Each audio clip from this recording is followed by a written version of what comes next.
Tapos kumain, matutulog. Yan. Yan ang trabaho ng dalawang to eh. Ito si Skimas, yung lalaki. Ito yung babae, si Alexa. Storbo daw ako eh. Nap nila ngayon, nap time. Pag kumain yan, ganyan eh.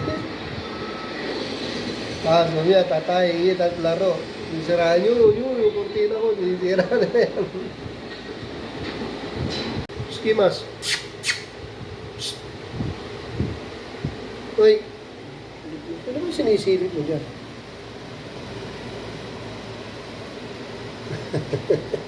Gusto mo lumabas? Gusto mo lumabas? Hindi pwede awayin ka nung ni Pickles. Hindi mo na yunoy. Uy, hindi mo na yunoy.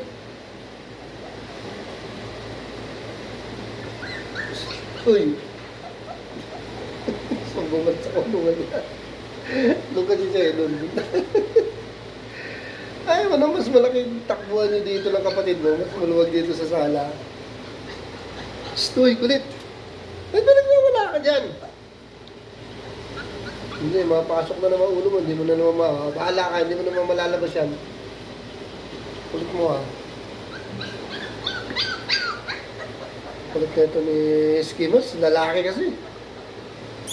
Oh, sige, pag di mo na ilabas yung ulo mo, yari ka dyan. Psst. Hoy, kulit. Tingnan dito. Ay, nanay mo, tutulog, yun. Hindi mo nanay yan dyan. Si Pickles yan, hindi mo nanay yan, hoy. Bahala ka sa buhay mo, kulit mo. Thank you for watching.